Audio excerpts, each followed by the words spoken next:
Bueno, buenos días y muchas gracias a la gente de la organización por la invitación. Yo no soy ingeniero químico. Yo hice todo el caminito. Soy técnico químico, licenciado en química, después hice un doctorado en química. O sea, yo vengo por otro lado.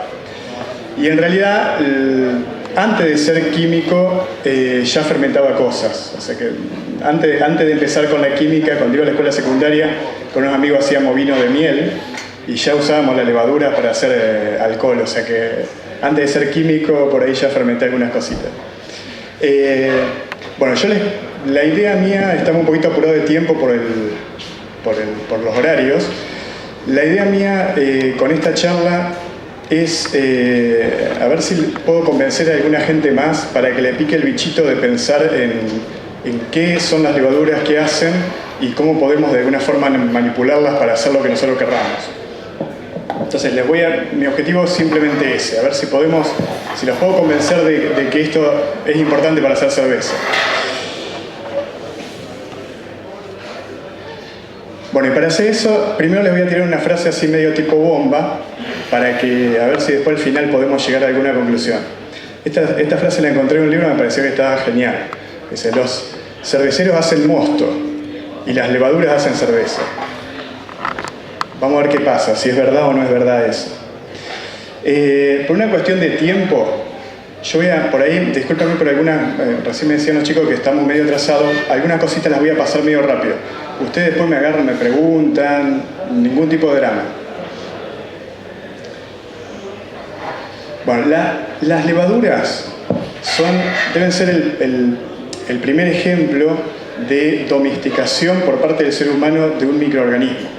Ustedes saben que cuando el ser humano pasa a ser social y a evolucionar, digamos, a partir de ser un homínido a pasar a ser un humano, una de las características sociales es que fue domesticando cosas. Domesticó plantas para hacer comida, domesticó animales, todo el mundo conoce el caso de los perros, que eran lobos, después fueron perros y demás. Y este es un caso, probablemente uno de los pocos, de domesticación de un microorganismo. Esto obviamente la gente lo hacía sin saber por qué. Y hasta, fíjense, hace relativamente poco, hasta hace menos de 200 años, la gente seguía sin saber qué era lo que sabía que la cerveza había una pasta blanca o amarillenta además, que era necesaria para hacer la cerveza, pero no sabía por qué. Y lo peor es que todavía hay mucha gente que sigue sin saberlo. Entonces, eso también tiene que ser un poco objetivo porque yo creo que desde, digamos, de esta evolución del conocimiento que ha habido, no debe haber parte más importante del proceso de fabricación de cerveza como es la fermentación. Y la fermentación está hecha por las levaduras. Y aparte no debe haber parte más oscura o poco conocida por los cerveceros, que es cómo funcionan las levaduras, qué hacen y por qué lo hacen. Y bueno, eso yo creo que es uno de los desafíos que tenemos, empezar a aprender un poquito más. Yo sé que por ahí tiene algunas complejidades, que por ahí no todo el mundo tiene los fundamentos, pero hay que hacer el intento porque vale la pena. Fíjense cómo fue un poco evolucionando los conceptos que se tenían. Hace unos 200 años la gente se empezó a dar cuenta de que había algo ahí que hacía algo. Entonces hubo un tipo que dijo, mirá, acá hay unos pequeños animalitos que agarran el azúcar, lo transforman en alcohol y mean gas carbónico. En su momento la gente sabía que era gas carbónico. Nada distinto a algunos amigos que uno tiene por ahí de la escuela secundaria, cosas así. Pero ya fíjense que la gente tenía una idea de lo que estaba pasando. Pero obviamente no había las herramientas que tenemos hoy, o después de 200 años, para entender ya los metabolismos que están ocurriendo y demás. Bueno, después, clásicamente, Pasteur fue el primero que observó y describió bien el funcionamiento de las levaduras y fíjense que estamos hablando más o menos 150 años. En la historia de la humanidad eso no es nada. Y desde hace unos 100 y pico de años que realmente se sabe y se han aislado las levaduras y se las trata de domesticar de vuelta, pero ya de un punto de vista más científico. Bueno, entre algunas cositas que yo les quería comentar, tiene que ver con que la levadura, todos sabemos que, o la mayoría de ustedes habrán escuchado hablar de la Saccharomyces cerevisiae. Esa es la tradicional levadura de cerveza pero particularmente es la levadura tipo ale, la que nosotros, la ale que llamamos, ¿no? La cerveza de alta. Las levaduras lager son otra especie, están taxonómicamente diferenciadas. Se conocen como Saccharomyces pastorianus. Bueno, alguno de ustedes habrá escuchado a una persona que se llama Diego Lipskin, que es acá de Argentina, que viene trabajando con una hipótesis de por qué se generaron esas levaduras y demás. Bueno, tiene que ver un poco con cosas que son importantes porque eso determina mucho de cómo se van a comportar las levaduras. Bueno, algunas generalidades son hongos, tienen núcleos, se llaman eucariotas, se reproducen por reproducción asexual, o sea, se brotan, se forman un tabique, se separan y así se van reproduciendo. Eso implica que no hay intercambio de gametas, o sea, no hay intercambio de material genético. Hay intercambio, pero es por otro mecanismo que no vale la pena mencionar. Pero lo importante es eso, no es una reproducción sexual como tienen otros organismos. Para nosotros, desde el punto de vista, digamos, de los cerveceros, hay dos cosas que nos tienen que interesar. Que las levaduras son microorganismos que llaman facultativos. Pueden tanto fermentar como respirar. Cuando uno respira, como hacemos nosotros, es un mecanismo que es muy eficiente para producir energía y de esa forma generar más biomasa. O sea, la levadura no le interesa hacer alcohol, ¿sí? A la levadura le interesa vivir. Entonces, lo que hace la levadura es comer para producir su próxima generación y sobrevivir. Ahora, si uno la levadura la pone en un ambiente sin oxígeno, es tan viva, digamos, que puede sobrevivir igual. Va por otro mecanismo y produce alcohol, que es lo que a nosotros nos gusta de la cerveza, pero no es el mecanismo eficiente, ¿sí? Entonces nosotros ya de por sí, cuando hacemos cerveza, la estamos poniendo en una situación mala a la levadura. Eso hay que tenerlo siempre presente.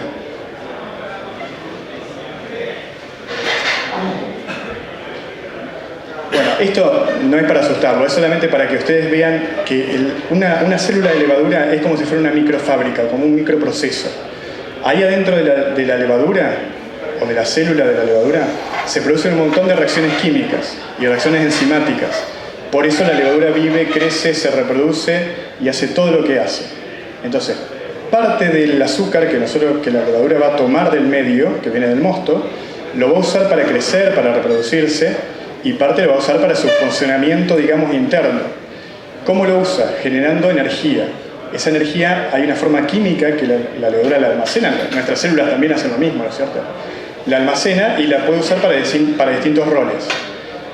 Y por otro lado, dentro de todos esos mecanismos que se dan, hay parte de esos mecanismos que nos dan todos los ésteres, todas las proteínas, toda la parte que le da el flavor a la cerveza, ¿sí? Y eso viene por el mecanismo, o por los mecanismos metabólicos que tienen las levaduras adentro.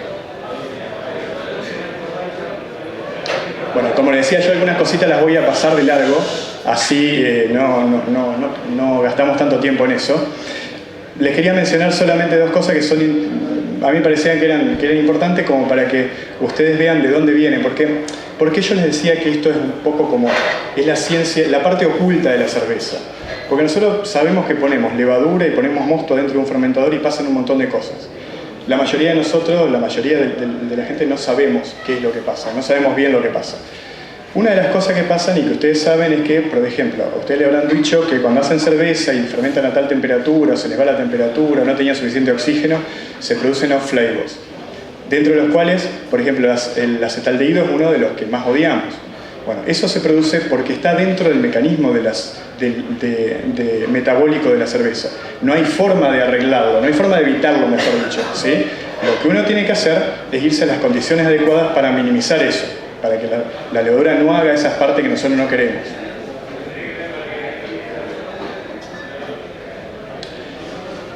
Como les decía recién, la levadura lo que hace es tratar de vivir. Para vivir lo que necesita son nutrientes, para vivir y para reproducirse. Dentro de los nutrientes, lo que nosotros tenemos a mano para darle a la levadura es el mosto, ¿no es cierto? El mosto tiene carbohidratos que son azúcares. Tiene una variedad de azúcares, no tiene uno solo. El principal es la glucosa, ¿sí? Pero tiene otros, y tiene algunos que la levadura puede tomar para comer y otros que no. Lo que se llaman dextrinas, que son... Acuérdense que nosotros partimos de una cadena muy larga de azúcares que se llama almidón. Cuando hacemos la maceración lo partimos, ¿sí? esa partida no es homogénea, produce toda una distribución de productos, algunos de los cuales la levadura puede usar y otros no. La glucosa la puede usar muy bien, y la maltosa. La maltotriosa también, pero después ya cadenas más largas no puede usar, ¿sí? Entonces por eso es que nosotros tratamos de controlar el contenido, la forma de maceración. Otra de las cosas que tienen son sales y aminoácidos que la levadura necesita. Lo más importante, lo que yo le quería remarcar acá, es lo que no tiene el mosto y que nosotros de alguna forma se lo tenemos que proveer a la levadura porque si no, no va a funcionar. Dos cosas son las más importantes. Una es el oxígeno, para que empiece a crecer, ya vamos a ver por qué. Y otra es el zinc, porque forma parte tanto de los metabolismos como de una enzima que es la que hace el alcohol. Y eso el mosto no lo tiene, o lo tiene en muy bajas cantidades.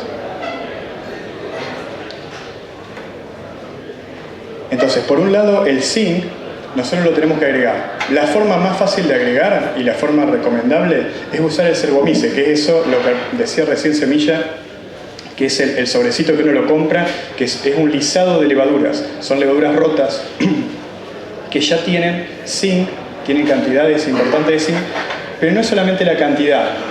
Acá es importante la cantidad, pero también la biodisponibilidad. O sea que si yo, supongamos, agarro una sal de zinc y la pongo, y le pongo un montón de zinc, eso no quiere decir que la levadura la puede usar.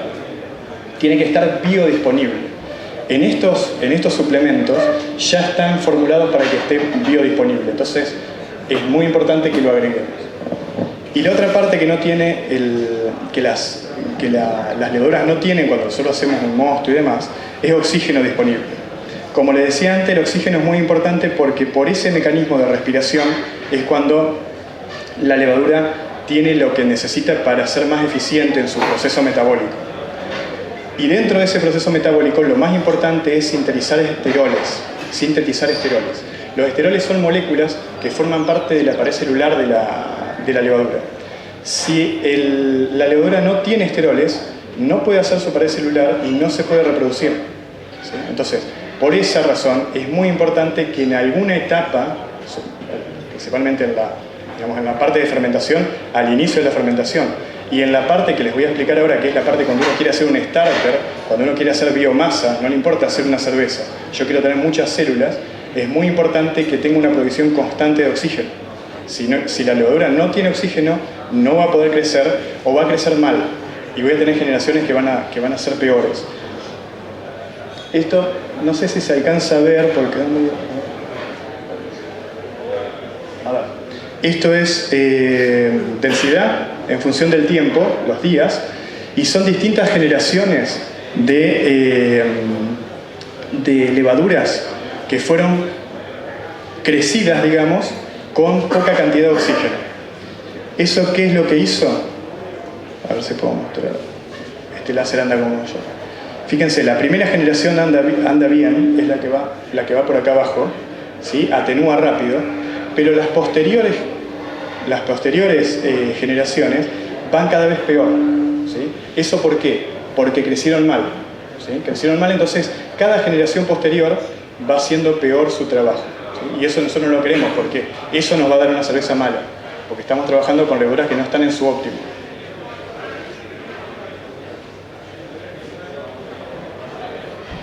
Esto ya lo habrán escuchado muchísimas veces, pero lo repito una vez más. ¿Cómo hacer para tener oxígeno en el mosto? Bueno, si uno agita un fermentador, puede llegar a obtener unas 8 ppm. Más o menos lo necesario para una levadura son unas 10 ppm.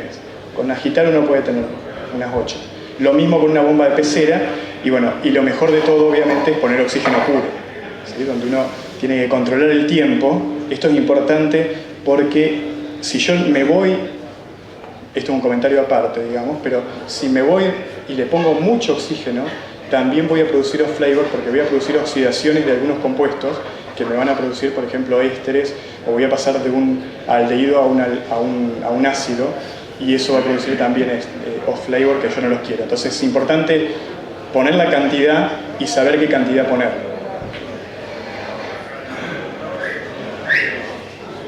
Bueno, esto es lo que les contaba recién, lo que pasa.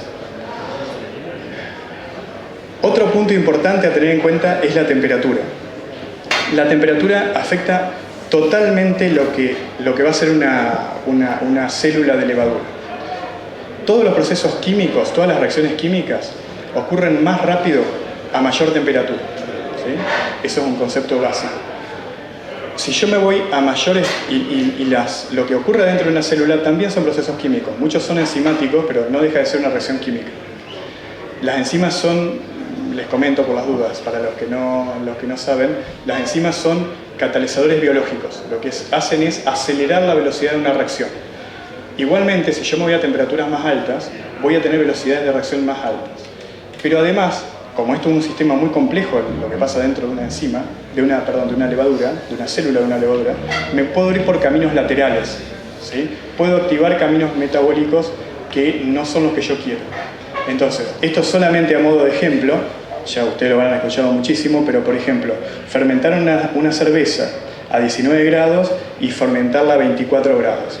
Fíjense lo que pasan con distintos indicadores, estos son concentraciones, ¿no?, de alcoholes, distintos alcoholes, acetato de tiro, que es un éster, este es otro éster, diacetilo, esto es una acetona, y esto es acetaldehído. Fíjense lo que pasa cuando cambiamos solamente estos 5 grados. Pasamos de 8 ppm a 160 ppm, ¿sí? No, cuando te fuiste ya, a ver, esa pregunta tiene dos respuestas. Podés, pero cuando te fuiste a una situación así ya es irreversible, ¿sí? Lo importante es no llegar a esta situación, ¿sí? A trabajar de alguna forma, trabajar de buena forma para no llegar a esta situación. Lo que dijo recién, como es Semilla, que cuando uno tiene la termocupla o lo que estemos usando para medir la temperatura fuera del fermentador, y yo lo he hecho, hice la prueba, y son 5 o 6 grados. Vos estás pensando que estás fermentando a 18, estás fermentando a 24, y tenés estas cosas, o tenés un fusel terrible, o tenés una cantidad de ésteres que te mata la cerveza porque te deja un ardor en boca que es muy desagradable. Y eso pasa, yo les quiero recalcar eso pasa porque la levadura se va a comportar de esa forma. Eso no pasa porque a la cerveza le pase algo, ¿sí? Le pasa a la levadura.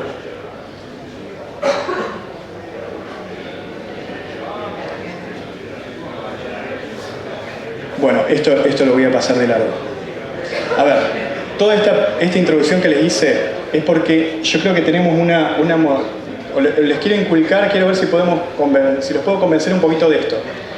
Es importante que sepamos qué es una levadura, cómo trabaja y demás, y es importante que la usemos y la tratemos de domesticar, ¿sí? De que haga lo que nosotros queremos. Y eso solamente lo vamos a ver trabajando, estudiando un poco, porque en 15 minutos, en 20 minutos no vamos a ver cómo son levaduras, pero es importante que ustedes tengan ese bichito que les pica. ¿Por qué? Por la misma razón que hacemos cerveza. O sea, ¿por qué hacemos cerveza la mayoría de nosotros? Porque en algún momento nos cansamos de ir a comprar la misma cerveza de kiosco y dijimos, yo quiero probar otra cosa.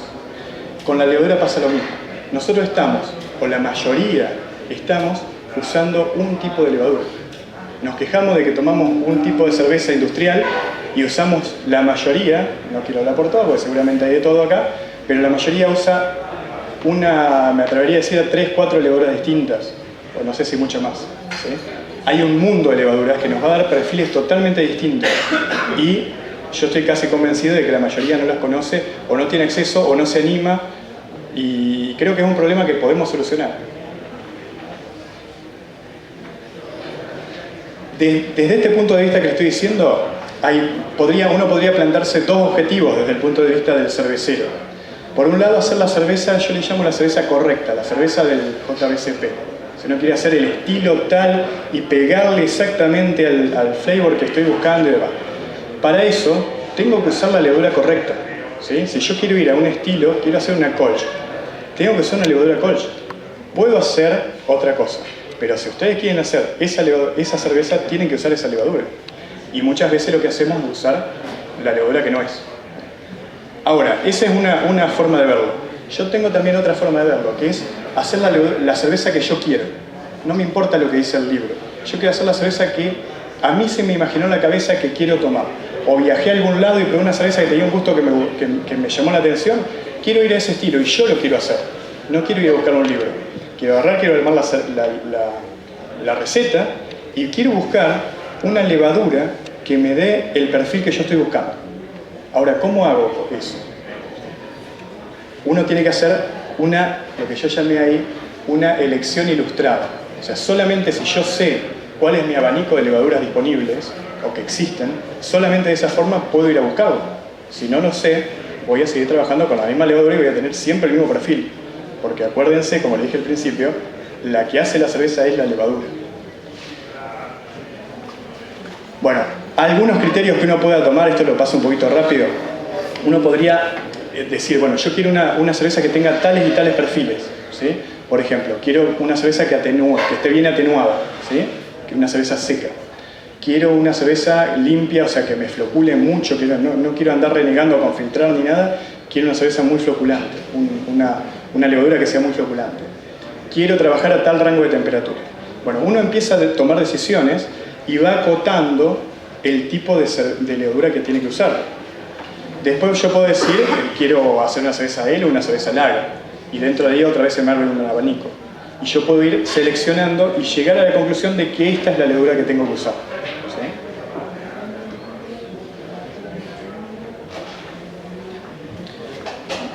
A ver, si ustedes me disculpan y cuestiones de tiempo, esta parte la voy a saltear porque creo que no hace a la charla que estamos dando. Dentro de esto que les decía, yo quiero seleccionar una levadura. ¿Qué opciones tengo? Bueno, ustedes ya conocen, la mayoría de ustedes creo que conocen las levaduras secas. Dentro de las levaduras secas uno tiene una variedad de levaduras. Yo puse esto, no sé, bueno, debe haber otras marcas y demás. Estas son algunas de las levaduras que están disponibles y que tienen a favor una cuestión muy importante, que yo la respeto mucho, que es la simplicidad. Uno agarra un sobre, lo hidrata, lo pone y chao. Me olvidé y lo hice y saqué lo que saqué. Ahora, yo creo que tiene también una contra muy importante, que es lo que estábamos hablando recién, la variedad que puedo elegir. Si yo quiero ir a un perfil particular, probablemente no lo tengan levaduras secas. Entonces me tengo que ir a otro lado.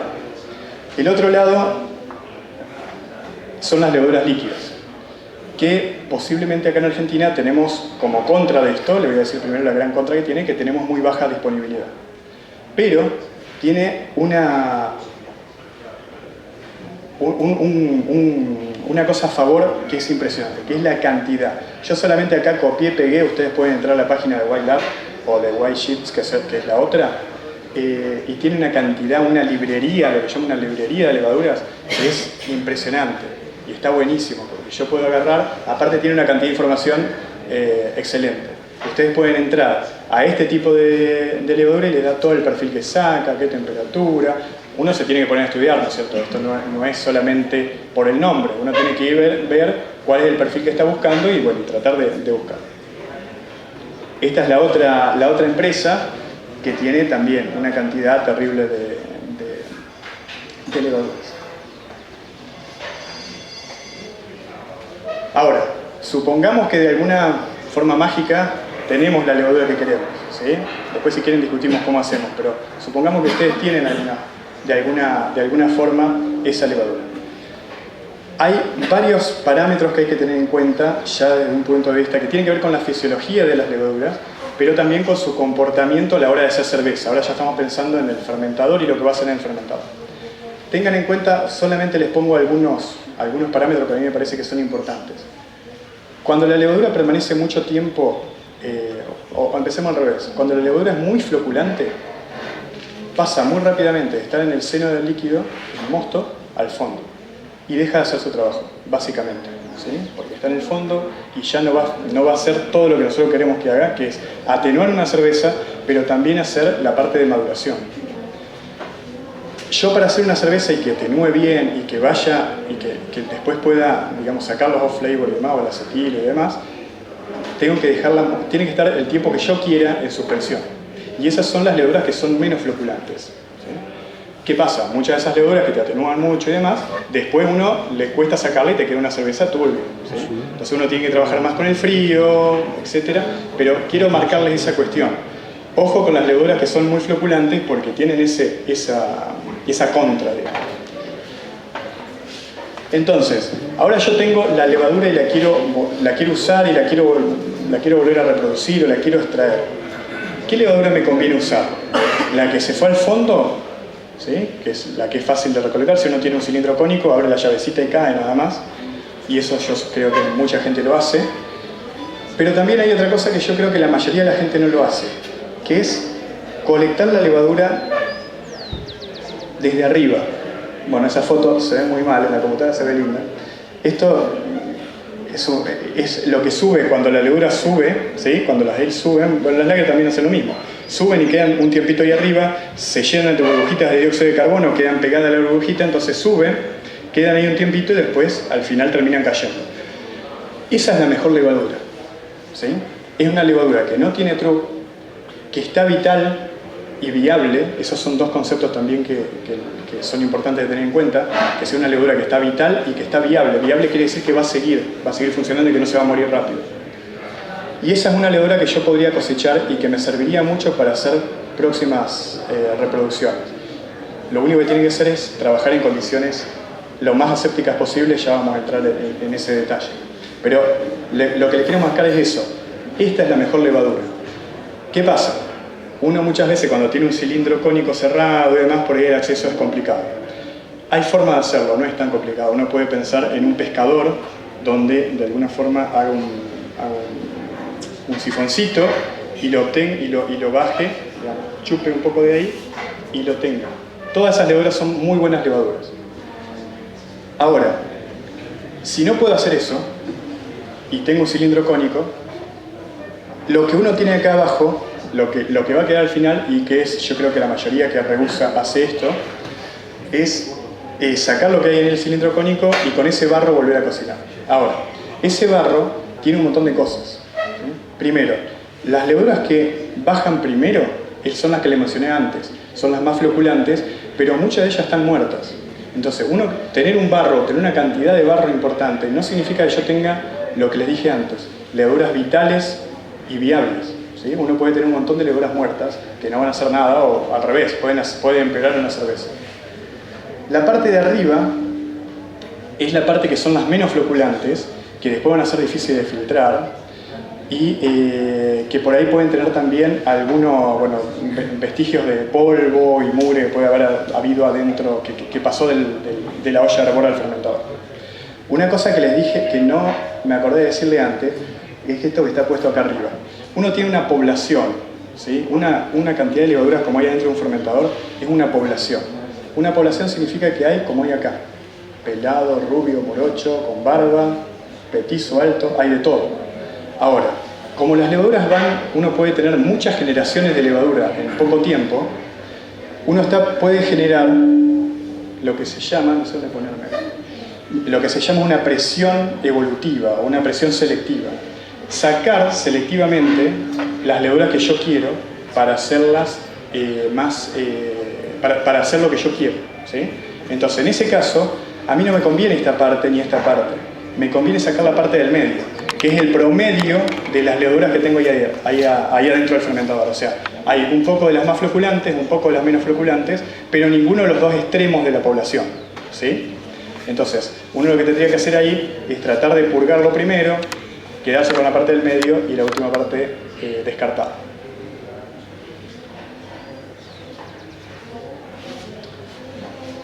Bueno, supongamos de vuelta ahora que uno tiene la levadura que quiere, ¿sí?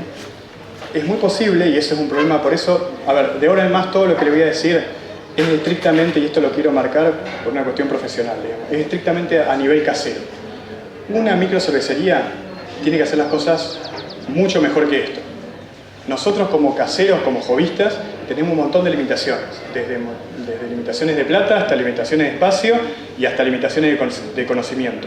Una microcervecería no puede darse los lujos que yo voy a decir ahora, ¿sí? Tiene que trabajar de otra forma, mucho más estricta para tener una cerveza mucho mejor y más consistente. Nosotros nos podemos dar ciertos lujos de este tipo, ciertas distracciones, mejor dicho, porque de última la cerveza o la sufrimos nosotros o la sufren nuestros amigos, pero no se la estamos vendiendo a nadie, ¿sí? Lo más importante cuando uno manipula levaduras es tener en cuenta que son organismos vivos. Por lo tanto, se van a comportar como tal, o sea, van a sufrir, pueden morirse si uno se va a temperaturas o a condiciones extremas, pero también se pueden contaminar, ¿sí? Y eso es una de las cosas que nosotros no queremos hacer con nuestra cerveza. Para no contaminar la cerveza, nosotros tenemos que hacer lo mejor posible para trabajar en condiciones, lo que yo les voy a llamar condiciones asépticas, ¿sí? De vuelta, esto es para el casero. Entonces, ¿cómo hacemos? ¿Está funcionando? Sí. ¿Cómo hacemos para trabajar lo mejor posible a nivel casero y tratar de manipular la levadura sin contaminarla?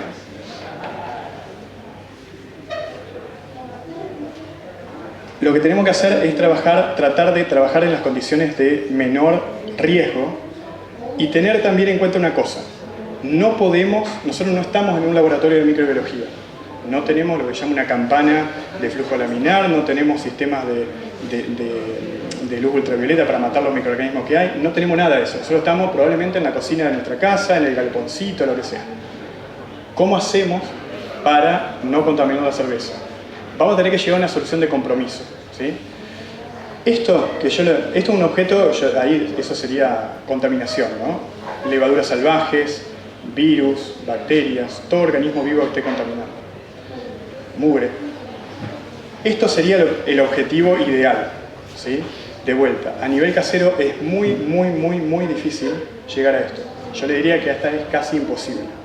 Pero sin embargo podemos sobrevivir, podemos llegar a una cosa de compromiso. Lo que tenemos que hacer es sanitizar, desinfectar. Fíjense, sanitizar significa limpiar.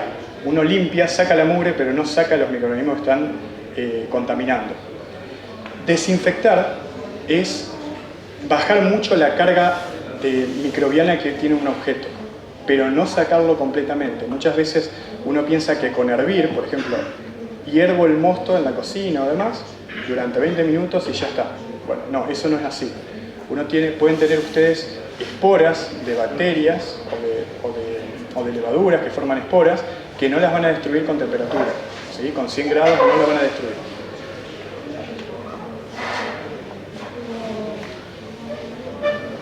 Este es un punto importante también, ya en general, esto es un comentario general que tiene que ver con los biofilms. Los biofilms son muy complicados de sacar. Si uno no puede limpiar perfectamente el ataque solamente con calor o con agua caliente y demás, ni loco van a sacar eso, ¿sí? Entonces uno tiene que pensar en una sistemática de sanitización que, bueno, yo no le voy a comentar acá porque no es el objeto de la charla, pero ténganla en cuenta, que tienen que abordar ese problema también. Ahora, si yo quiero sacar todos los microorganismos y realmente hacer una esterilización, la esterilización es cero carga microbiana, la única cosa que me queda es el autoclave. La mejor cosa que me queda es el autoclave. Yo no le estoy diciendo que ustedes tengan un autoclave en la casa, estoy diciendo lo que se debería hacer. Una opción casera es, por ejemplo, yo voy a hacer un starter, ahora les voy a mostrar, en un Eller Meyer. Ese Eller Meyer lo limpio bien, lo limpio lo mejor posible, y lo meto en el horno, bien caliente, y fíjense la diferencia de temperatura. Yo en un autoclave puedo hacerlo en 15 minutos porque hay calor húmedo, eso rompe las paredes celulares y es muy eficiente para matar cualquier microorganismo. En calor seco es mucho menos eficiente y me tengo que ir a 2 horas, ¿sí? Pero bueno, por ahí es digamos, puedo tener el tiempo, dejo ahí adentro del horno el material y con 2 horas a temperatura alta del horno puedo esterilizar prácticamente un material de vidrio. Otra opción, si ustedes trabajan con vidrio Pirex bueno, no muchas veces el vidrio que te venden, el que le dicen los chinos, que son muy baratos, ustedes lo pueden poner al fuego directo. Lo ponen en la hornalla de la cocina y no le va a pasar nada, porque es vidrio Pirex que está hecho para eso, de borosilicato. Pero un vidrio de los baratos se raja. Y tengo experiencia de haber rajado un par, por ser Amarretti y gastar 100 pesos menos. Entonces, cómprese un buen Eller Meyer y ustedes lo pueden poner a la hornalla directa. Una llama directa tiene 300 grados. Entonces, uno puede por ahí ahorrarse algunos minutos, sobre todo con recipientes chiquitos. Con recipientes grandes no, ¿cierto? Porque la parte de arriba va a estar siempre mucho más fría. A 300 grados sería bastante tiempo. Sí, lo que pasa es que, por eso te digo, en un Eller Meyer chiquito probablemente tengas 300 en la base, o más capaz, pero arriba no, ¿sí? O sea, lo más homogéneo es adentro del horno. Y después hay agentes químicos también. Hay varios, ustedes los conocen. El peracético es una muy buena solución. Ojo, mucho cuidado porque son todos compuestos químicos que son muy peligrosos de manipular, ¿sí? Y nadie quiere, por hacer un bache de cerveza, perder un ojo o tener una quemadura en la cara y quedarse deformado para toda la vida. Pero tengan cuidado, pero es una muy buena opción si uno trabaja bien con el peracético. Acuérdense que el peracético dura un tiempo y se descompone, pero el peracético es muy buen sanitizante, trabajado en muy bajas concentraciones. O sea que uno puede, incluso, bueno, ustedes saben que mucha gente ni siquiera a nivel industrial, ni siquiera se enjuaga. Directamente se sanitiza con una solución muy diluida y directamente después se pasa lo que uno quiere. Bueno, lo que les decía recién es, uno podría usar, por ejemplo, una lamella, limpiarlo, sanitizarlo. Yo les puse como un proceso, esto yo lo uso y me ha dado buenos resultados. Es una serie de etapas para tratar de tener un material de trabajo limpio y esterilizado. Es hacer una buena limpieza, usar peracético diluido, o sea, tratar de matar todo lo que hay adentro pegado, ¿sí? Que uno no lo ve, lavar con agua caliente y después darle calor, ¿sí? Y de última, eso lo podemos tapar con un foil, con un papel de aluminio, que le podemos poner alcohol al 70%, y lo tapamos y nos quedaría un objeto más o menos, eso si lo ponemos en el fuego directo, pues no le podemos poner ahí la tapa. Si lo ponemos en el horno, directamente le ponen el papel de aluminio y lo mandan al horno, ¿sí? Y con eso funciona. Ya lo tienen esterilizado, no se quemen nada más. Bueno, ahora, yo tengo un recipiente bien limpio y esterilizado. Le pongo el mosto, pero el mosto está contaminado, ¿sí? ¿Cuáles son? Bueno, me voy a adelantar un poquito, pero ya que está. Hay varias opciones de mosto que uno puede arrancar. Uno puede arrancar con un mosto que se guardó en una cocción anterior. Puede arrancar con una, no sé si todos conocen la malta salta, que es una malta que se vende, o puede arrancar también con malta seca, que se compra en los negocios que venden insumos para bioquímicos. Ahí pueden conseguir malta seca y les indica, pueden buscar en internet o demás, cómo preparar la solución. Ahora les voy a mostrar cómo hacer. Bueno, lo ideal, otra vez, sería autoclavar esa solución de malta. La opción que nosotros tenemos a nivel casero es hervir. Básicamente, si uno no tiene un autoclave, tiene que hervir. Y con unos 20 minutos uno baja la carga y les repito nuevamente, no esteriliza, uno minimiza los riesgos.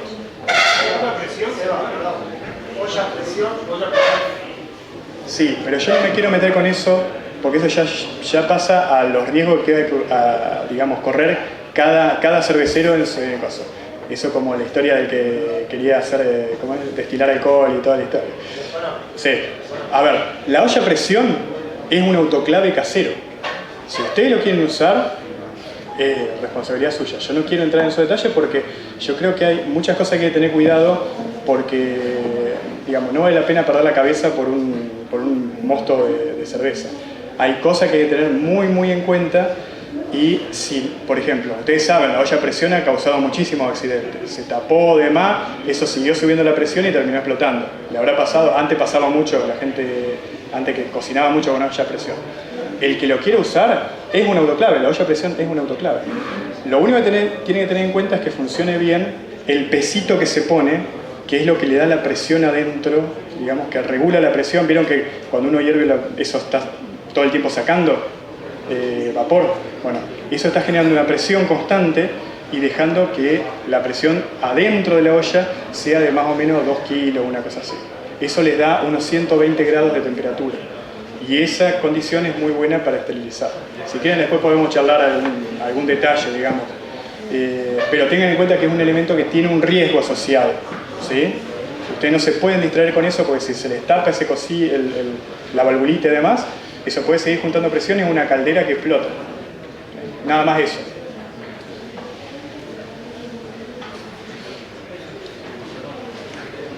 Voy a pasar, esto es lo que les estaba contando recién, cómo hacer el mosto ahora. Yo no quiero hacer cerveza, ¿sí?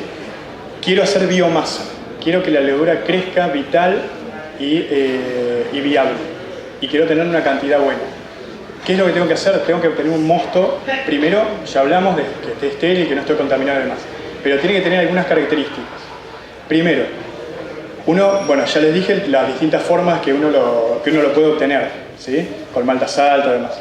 La densidad tiene que estar cercana a 1040, ¿sí? Eso es importante porque es un buen compromiso entre que tenga buena cantidad de azúcares disponibles, la levadura, o irnos a densidades más altas que genera estrés por presión osmótica.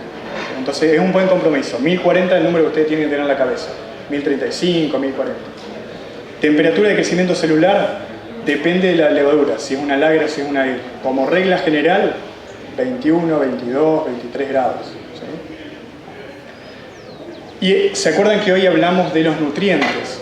Acá, y más todavía porque yo quiero hacer biomasa, quiero hacer que la levadura crezca, tengo que ponerle todos los nutrientes, la tengo que poner en condiciones óptimas de la levadura. Y dentro de eso ya hablamos de la importancia del oxígeno, que no está acá, y la importancia del zinc, ¿sí? Acuérdense, un mosto a 1040 con agregado de cervomice para tener zinc. Y oxígeno. Lo importante, bueno, yo puse algunas cositas más, pero lo otro más importante es tener un suministro constante de oxígeno. Eso se logra de dos formas. O aireando directamente adentro, ¿sí? Yo tengo un aeromeller, aireo directamente, o un agitador magnético para que el dióxido de carbono que se va desprendiendo lo voy sacando y por difusión va a ir entrando un poquito de oxígeno. Pero lo importante es que la levadura tenga disponible el oxígeno, porque acuérdense que yo quiero que crezca, no quiero hacer cerveza. Voy a pasar rápido esto, así no nos quedamos más tiempo. Bueno, el último punto importante que les quiero mencionar es la cantidad de levadura que yo tengo que inocular. Y ese es mi objetivo. Yo arranco con un starter, quiero hacer un starter ahora, quiero hacer crecer esta levadura que ya elegí, que quiero esto y demás. Ahora la quiero hacer crecer para tener la cantidad suficiente para, ¿sí? Como ponen en la formulación de los medicamentos, por ejemplo, cantidad suficiente para la cerveza que voy a hacer, ¿sí? Y ahí hay dos parámetros que voy a necesitar. Es el volumen de mosto que voy a fermentar y la densidad inicial o la densidad que tiene ese mosto. Entonces, fíjense, por ejemplo, yo puse acá como dos ejemplos. Si yo tengo una cerveza de menos de 1060, voy a necesitar inocular alrededor de 6 millones de levaduras viables por mililitro de ese mosto, ¿sí? Esa es mi función objetivo. Si tengo una cerveza de alta, voy a necesitar el doble. Y si tengo lagers, voy a necesitar bastante más, porque las levaduras lager trabajan, acuérdense, a temperaturas menores y estoy como forzando la cuestión, ¿sí? Ahora, esto, por ejemplo, yo les puse acá, hay calculadoras de la cantidad de inóculo que necesito, que ustedes las pueden buscar en internet y hay varias opciones. Ahora, ¿cómo hago esto? Yo necesito contar cuántas levaduras voy a tener en mi starter. La única forma de hacerlo eso exacto es con un microscopio y con una cámara Neubauer para contar, ¿sí? Si acá hay alguien que tiene una microcervecería, este tipo de cosas las tendría que hacer, o tendría que pensar en hacerlo. A nivel casero, probablemente no. Yo les voy a dar una solución casera, como ya tenemos muchas soluciones caseras, una solución casera más para esto. Este es un tubito de los que vende White Lab, ¿sí? Acá dentro hay 100 billones de células, ¿sí? Esas 100 billones de células que están ahí, no se alcanza a ver nada, pero ¿la ven ahí? Bueno, ese volumen son más o menos entre 15 y 20 mililitros, ¿sí? Centímetros cúbicos. Ahí, en esa masa, fíjense, eso es lo que nosotros llamamos comúnmente el barro, ¿sí? El barro de la cerveza, el barro de la levadura. Eso es levadura húmeda compacta. Ahí hay esa cantidad. Entonces yo tengo, fíjense, a ojo de buen cubero, tengo una forma de medir cantidad o de estimar cantidad de levaduras, cantidad de células, en función del volumen de ese barro, ¿sí? Entonces yo sé que si tengo ese volumen de barro, tengo 100 billones de células, ¿sí? Con esas 100 billones de células yo puedo inocular 20 litros de mosto que tengan una densidad, por ejemplo, de 1050, ¿sí? Ahora, yo hago mi starter. ¿sí? Ya después vamos a ir un paso a paso, pero hago mi starter y puedo de algún... Oh, y otra vez, esto no se ve nada. Bueno, acá esto es un starter y ahí en el fondo, ahí está el fondito de la levadura. Eso también ustedes geométricamente lo pueden medir. Es un cilindro que tiene una altura de tanto, ¿sí? Calculan el volumen de la levadura que hay ahí. Supongamos, si dijimos que teníamos 100 billones de células en ese volumen, si yo quisiera hacer, ahora me voy a ir a este ejemplo, supongamos que necesito 12 millones de células por mililitro de un mosto para inocular, ¿sí? para esta cerveza. ¿Cómo sería el cálculo? Este es mi objetivo de células. Tengo 12 millones por mililitro. Supongamos que quiero hacer 35 litros, son 35.000 mililitros. Esa multiplicación me da 4,2 por 10 a la 11. ¿Sí? Ahora, yo sabía que en esos 15, 20, tenía 10 a la 11. Fíjense, esto es 4,2 veces más. Si tenía 15 mililitros, tengo que multiplicar ese volumen por 4. Me está dando 60, 70 centímetros cúbicos de barro. ¿Se entiende? Lo que ustedes tienen que hacer es un starter que en el fondito, cuando ustedes lo dejen de agitar y lo dejen precipitar un rato, en el fondito les dé ese volumen. ¿Sí? Con ese volumen, ustedes podrían estar llegando a su objetivo de inoculación. ¿Sí? Es una estimación.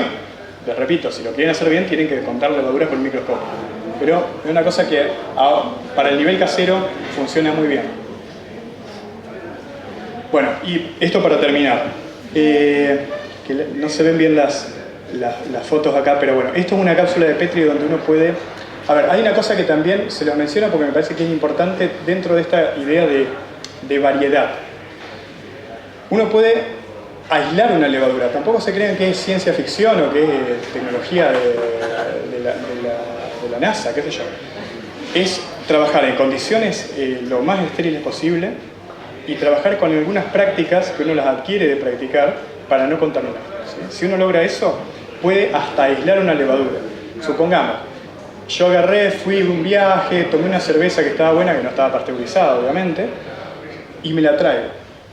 Yo podría llegar a aislar ese fondito de levadura, ¿sí?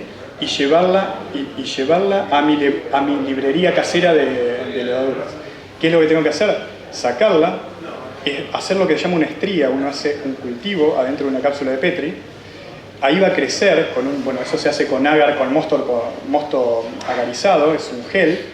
Uno deja que crezca y después ahí no se alcanza a ver, pero esto es un anza, uno retira un poquito y lo pone dentro de un tubito que tiene mosto. Y eso lo deja a 20 grados y eso va a crecer, esa levadura va a crecer. Es más, yo la estoy aislando. Si trabajé bien, cuando uno hace este estriado, idealmente está separando todas las células y la que va a crecer uno puede elegir el cultivo que está creciendo ahí individualmente, ¿sí? Y eso es lo que yo retiro y es lo que hago crecer selectivamente la que yo quiero, ¿sí? Y después de esa cantidad tan pequeñita que es una puntita de espátula, uno puede irse al volumen que quiera, ¿sí? Si hace todo el proceso de escalado. Entonces yo les voy a mostrar cómo uno, partiendo de un tubito que tiene ese fondito que ustedes ven ahí, que es una puntita de uña, uno puede llegar a hacer la cantidad que quiera. Trabajando a nivel casero, nosotros no tenemos probablemente mechero, no tenemos mesada, no tenemos campana de flujo laminar, pero sí tenemos hornallas en la cocina. Las hornallas de la cocina lo que hacen es, cuando uno queda prendida, tiene una convección de aire caliente que genera un ámbito estéril ahí arriba. Traten de no quemarse, pero trabajando bien uno puede trabajar entre dos hornallas, ¿sí? Trabajando entre dos hornallas uno puede destapar recipientes sin peligro de que acá estamos llenos, o sea, en este aire que ustedes están respirando está lleno de cualquier cantidad de cosas. Levaduras, esporas, de cualquier cosa, levaduras salvajes, virus, que esas cosas caen y se van a reproducir adentro del mosto. Entonces, si uno trabaja dentro del ambiente de una llama, ¿sí? del ambiente que se genera con las dos llamas prendidas, está trabajando en un lugar donde no va a caer nada, ¿sí? Entonces, uno puede abrir un recipiente ahí y hacer trasvases de forma bastante segura a nivel casero, ¿sí?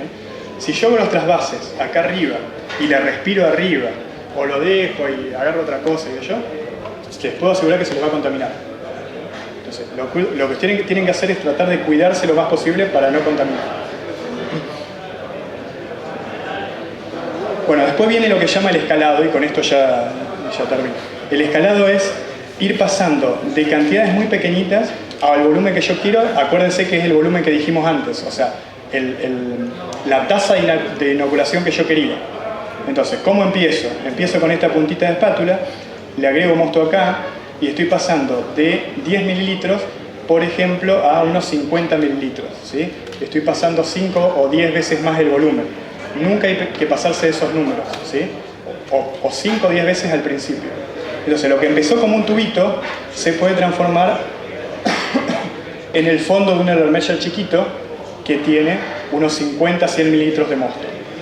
Lo dejo crecer, ¿sí? Lo dejo 24 horas. Ustedes van a ver en la actividad. Si ustedes dejan quieto, van a ver las burbujitas que van saliendo y eso quiere decir que la cosa está ocurriendo. Una vez que tenemos una cantidad suficiente, ya me puedo ir a medio litro o a un recipiente más grande, un Erlenmeyer de medio litro, de 1 litro, de 2 litros, y ya puedo pensar en 200, 500 mililitros. Esos volúmenes ya se pueden agitar, ¿sí?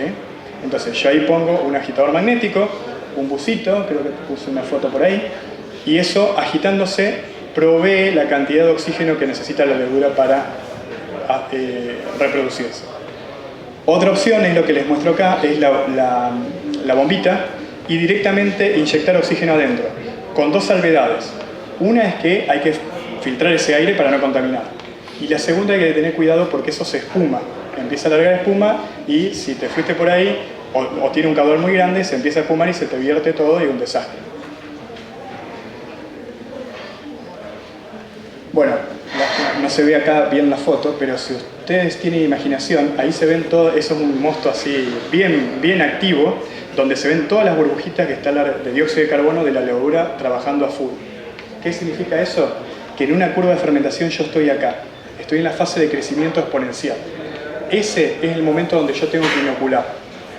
La fermentación tiene una fase de retardo, que es al principio, cuando arranca lento, ustedes lo pueden ver en el fermentador, una fase de crecimiento exponencial, donde hay mucha reproducción, y una fase de estacionamiento y después una fase de muerte. Cuando ustedes tienen que inocular, la forma óptima es en ese momento, ¿sí? Cuando la levadura está ahí fermentando a toda velocidad. En ese momento está bien viable y uno la puede tirar adentro del mosto, obviamente, para fermentar, obviamente, la temperatura y las condiciones que ya sabemos. Bueno, quería hacerle dos comentarios finales, tanto a los hobbyistas como a los cerveceros más de micro. Por un lado, recalcarle lo que les decía anteriormente. Acuérdense que nosotros hacemos cerveza porque nos gusta tener variabilidad. No sé si les pasa a ustedes, pero yo he probado muchísimas cervezas y hemos llegado, esto ha cambiado muchísimo, como contaban hoy al principio, yo empecé a hacer cerveza en el 2001, ha cambiado muchísimo lo que era hace unos años con lo que es hoy. Yo creo que estamos ya listos como para dar un próximo paso. No sé si les pasa a ustedes, pero esto es un comentario personal como consumidor.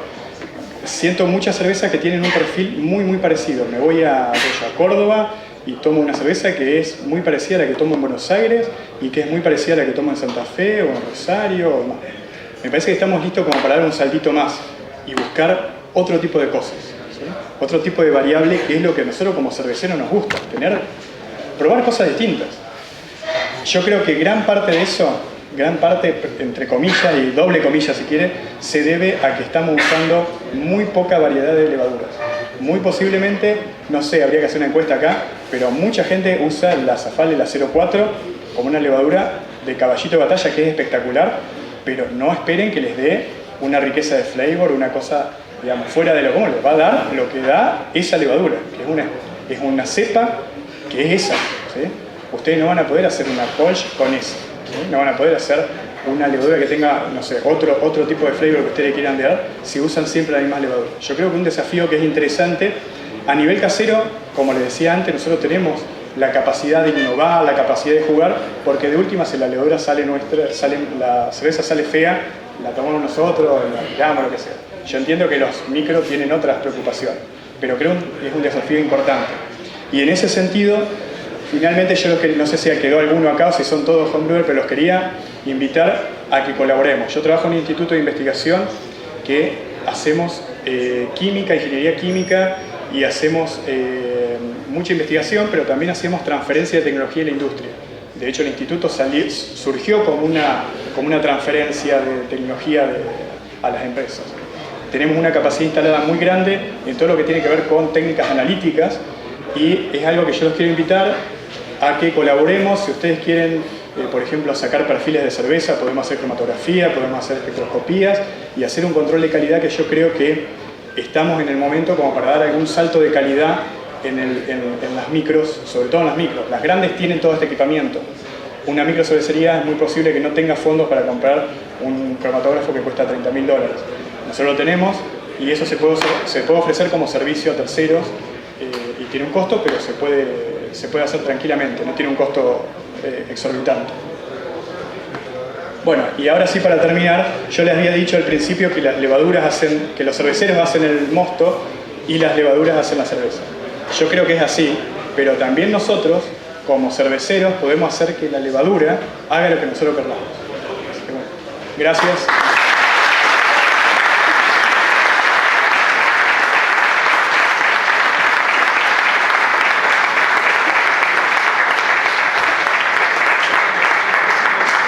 Gente, por favor, un minuto.